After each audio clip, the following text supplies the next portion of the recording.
Hi කොහොමද ඔයාලට? අද මං හිතුවා කඩෙන් ගෙනාව වගේ ඒ රසටම එග් ෆ්‍රයිඩ් රයිස් එකක් හදන විදිහ කියලා දෙන්න. මේක ඉක්මනටම හදාගන්න පුළුවන්. ඒ වගේම ගොඩාක් රසයි. ඉතින් මේ වීඩියෝ එකේ පියවරෙන් පියවර හරියටම එග් ෆ්‍රයිඩ් රයිස් එක හදන විදිහ මං කියලා දෙනවා. මේ විදිහට හැදුවොත් පොඩි බබාලා වුණත් අනිවාර්යෙන් හැමදාම මේ විදිහට හදලා ඉල්ලයි. ඉතින් අපි බලමු මේ කොහොමද හදන්නේ කියලා. ඉතින් මේ ෆ්‍රයිඩ් රයිස් එක හදන්න මේ වගේ ඉඩ තියෙන පෑන් එකක් තමයි මම මුලින්ම ලිප උඩින් තියන්නේ. ඊට පස්සේ මම ලිප ඔන් කරලා මේකට එකතු කරගන්නවා තෙල් මේස හැඳි 3ක්.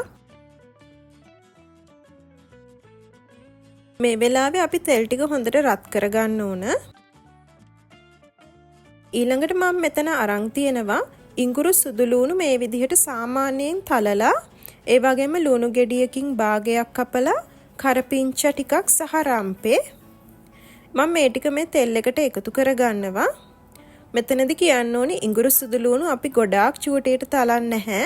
සාමාන්‍ය තරමට තමයි තලා ගන්න ඕන. දැන් මේ ටික තෙල් එකේ හොඳට බැද ගන්න ඕන විනාඩියක් විතර.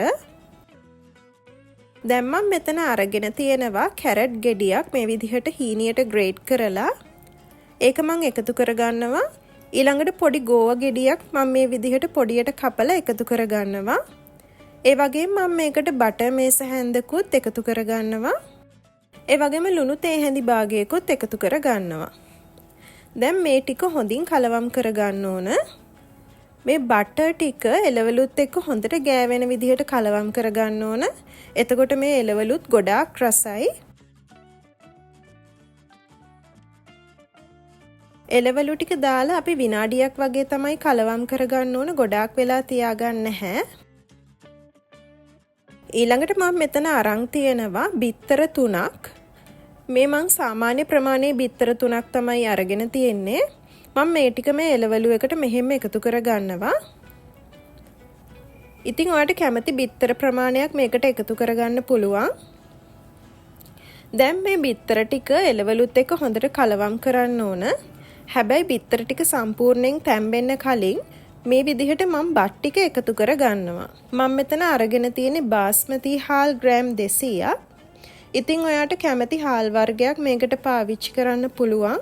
ඒ වගේම මේ බත් එක උයා ගන්නකොට බෙරි වෙන්නේ නැති විදිහට හොඳට උයා ගන්න ඕන.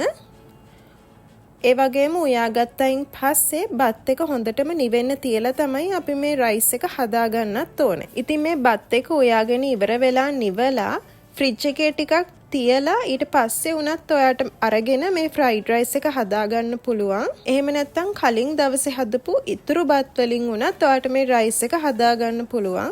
දැන් මම ලිපේ ගින්දර පොඩ්ඩක් වැඩි කරගෙන මේ එළවලුයි බිත්තරයි ඔක්කොම බත් එකත් එක්ක හොඳින් කලවම් කරගන්නවා. මේ විදිහට මම විනාඩි 3-4ක් විතර මේ බත් ටික කලවම් කරගන්නවා. දැන් මම එකතු කරගන්නවා සෝයා සෝස් මේස හැඳි 2ක්. ඒ වගේම තක්කාලි සෝස් මේස හැඳි 1ක්.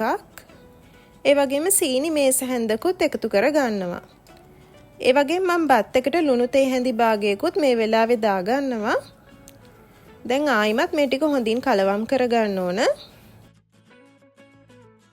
මම මේ විදිහට විනාඩි 3ක් විතර මේ බත් එක හොඳින් කලවම් කරගන්නවා. දැන් මම මෙතන අරන් තියෙනවා එනසාල් සහ කරාබු නැටි 3 බැගින්. මේක මං තලලා තමයි අරගෙන තියෙන්නේ.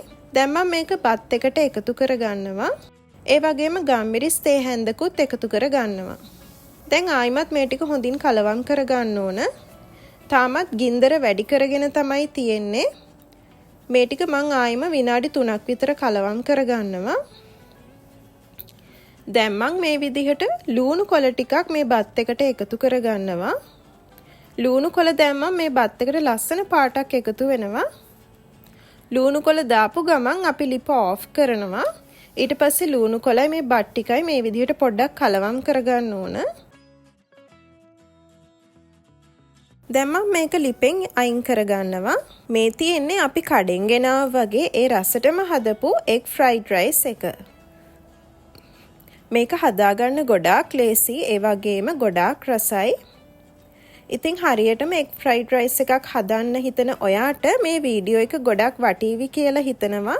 මේ විදිහට අනිවාර්යෙන් එග් ෆ්‍රයිඩ් රයිස් හදලා මේ වීඩියෝ එකට කමෙන්ට් එකක් දාන්නත් අමතක කරන්න එපා. ඔයා මේ වීඩියෝ එකට කැමති නම් ලයික් කරන්න, ඒ වගේම channel එක subscribe කරන්නත් අමතක කරන්න එපා. තවත් රසම රස රෙසිපි එකකින් අපි ආයෙත් හමු වෙමු.